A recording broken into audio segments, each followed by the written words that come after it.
Hey, how's it going everybody? Welcome back to Aussie Fish Keeping. So in today's video, we're going to be taking a look at 7 of the best aquarium fish for a planted aquarium. So obviously in this hobby, there is hundreds of different species, some of which are compatible with plants, like the species on this list today, although others aren't compatible whatsoever.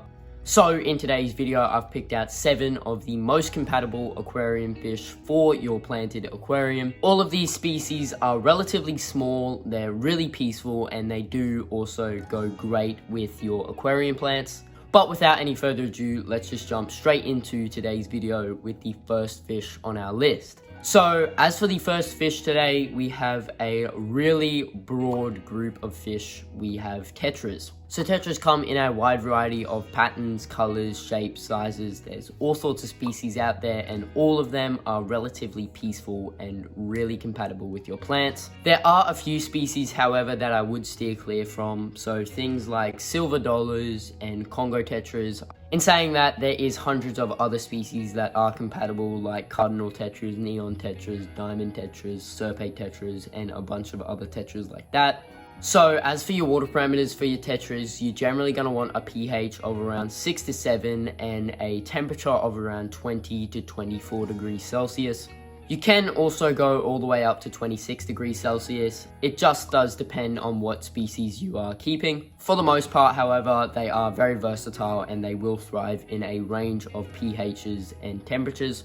As for diet, you can feed these guys all sorts of dry foods, frozen foods, and small live foods like baby brine shrimp or Daphnia. And then as for tank setting, you're gonna want to keep them with plants. So these guys are a prey species out in the wild, and they do get preyed upon quite frequently. So having them with plants does give them an area to shelter if they do feel stressed. Another thing you're going to want to make sure is that you have lots of swim space. So these guys do definitely need swim space, especially some of the larger size tetras. And the final thing you're going to want to keep in mind is that these guys do live in schools. So you're going to want to make sure you have a group of around 6 to 8 at the minimum. And then as for tank mates, all sorts of Rasboras, cherry shrimp, peaceful catfish, and Denos would make great tank mates for these guys. But with that being said, tetras are very compatible with your aquarium plants, and I would highly recommend them. Moving on to the next species on our list, we actually don't have a fish, we have cherry shrimp.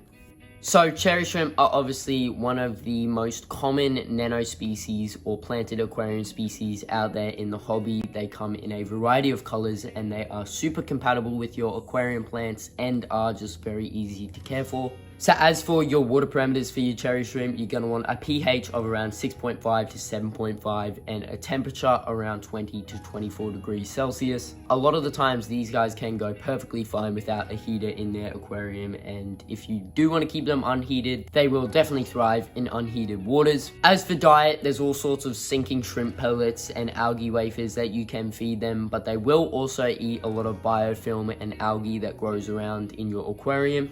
As for tank setting, you're going to want to keep these guys with all sorts of botanicals. So these botanicals will develop a biofilm, and it will also add all sorts of antibacterial and antifungal properties into the water. But this biofilm is going to provide the cherry shrimp something to graze off throughout the day, and it is really healthy for them. You're also going to want to make sure you have a sponge filter in there, so any powerful filters can actually suck your cherry shrimp up. So a sponge filter allows for gentle flow in your aquarium, and it also allows for a breeding ground for all sorts of microorganisms and all sorts of biofilms to develop that your cherry shrimp will eat as well. Plants are another must. Obviously this is a planted aquarium, so there's going to be a lot of plants in there, but particularly bushy plants. So these guys love to shelter in all sorts of plants, and their shrimplets also love to shelter in plants. And the final thing you're going to want to make sure you have is some source of calcium, whether that be cuttlebone or dried coral. It really doesn't matter. This calcium is going to help them develop a really nice strong exoskeleton when they molt. And then as for tank mates, you can keep them with small Rasboras and endlers or any other fish with small mouths that isn't going to annoy them too much. They themselves are very peaceful and they aren't going to nip at any of your fish at all. But with that being said, cherry shrimp are a great addition into any planted aquarium, and I would highly recommend them. Moving on to the next fish on our list, we have another group of fish. Much like the tetras, we have Rasboras.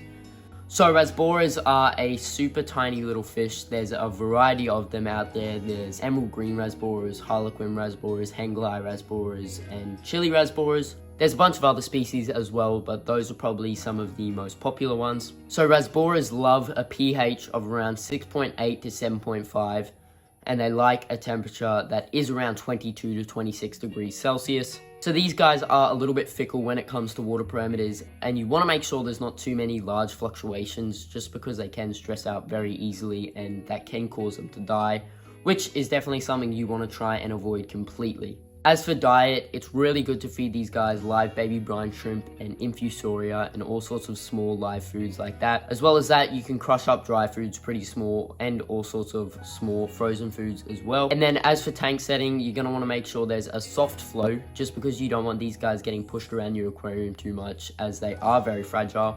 So as for tank mates, obviously shrimp, tetras, and endlers all make great tank mates for them. You don't want any other fish that are much larger that can nip at them, just because they can, like I said before, stress out very easily, and that's something that you want to avoid at all costs. But with that being said, Rasboras are another great addition into your planted aquarium, and I would highly recommend them. Moving on to the next fish on our list, we have a catfish. We have Corydoras catfish. So Corydoras catfish are a super peaceful little species of fish, and they are very compatible with aquarium plants. If you do have a heavily planted aquarium, I would highly recommend getting something like a Napo Cory or a Pygmy Corydoras. So both of these species are very small and they go excellent in any heavily planted aquariums. So Corydoras catfish love a pH of around 6.5 to 7.5 and a temperature of around 20 to 26 degrees Celsius. As for diet, there's all sorts of frozen foods and sinking Cory pellets that you can feed them, but I would highly recommend mixing up their diet with live blackworms every now and then. They really do love the live blackworms, and they do make a great staple in their diet. So as for tank setting, you're going to want clean water and soft substrate. So this soft substrate is going to prevent them from getting any sorts of nicks and cuts on their barbels, which are their whiskers. And the clean water is going to prevent any sort of fungal infections from happening if they do receive a cut. As for tank mates, you can keep them with bristlenose, Denos, barbs, tetras, all sorts of peaceful community fish like that. But with that being said, if you are looking for a great addition into your planted aquarium, I would highly recommend any species of Corydoras catfish. Moving on to the next fish on our list, we have a small sucking mouth catfish. We have Sinkless. So Sinkless are a great little nano fish, and they are also a great fish to add into your planted aquarium. So not only will they help with a lot of the algae, they will keep your algae levels down quite a bit, but they are also super compatible with aquarium plants, and they won't eat them or nip at them or anything like that. So as for your Sinkless water parameters, you're going to want a pH of around 6 to 7.5 and a temperature of around 21 to 26 degrees Celsius. And then as for diet, you can get all sorts of sinking pellets along with algae wafers and zucchini. It is great to mix up their diet, but they will also go ahead and eat a lot of algae that grows in your aquarium as well. As for tank setting, you're going to want to keep these guys in a small school of around 3 to 5 fish, and you're going to want to make sure that you have enough space for these fish. So they don't get too large, but they do get about like 3 to 4 centimeters in length at least. So having plenty of space in there is vital, just because you don't want to stunt their growth. And then as for tank mates, they can go in with bristlenose, Corydoras catfish, barbs, Denos, tetras, Rasboras, cherry shrimp, all sorts of other nano fish like that. But with that being said, Sinkless catfish are another great addition into your planted aquarium.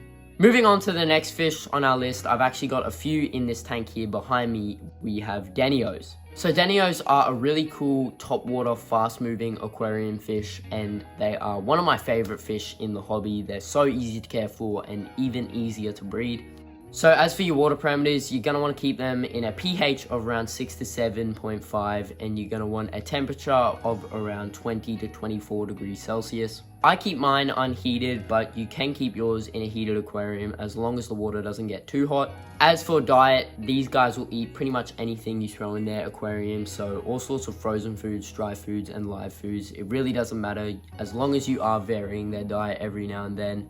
Something that I would recommend is live mosquito larvae. I have a bunch of it outside and I just throw it in there and they absolutely go ham over it. So as for tank setting, you're going to want to make sure they have plenty of swim space just because they are an open water swimmer. As you can probably see behind me, they do love to swim around a lot, so having that swim space in there is absolutely vital. So as for tank mates, your zebra Denios can be a little bit nippy, although if you do get the long fin variants like the ones behind me, those long fins do slow them down a bit, so they can be kept with a lot more different species. But as for a few, just for your regular zebra Denios, you can keep them with things like Rasboras Catfish, Bristlenose, and all sorts of Tetras. But with that being said, Denios make a great addition into any planted aquarium, and I would highly recommend them. And then moving on to the final fish on our list, I've mentioned these guys a few times already throughout the video. We have another sucky mouth catfish, we have Bristlenose Catfish.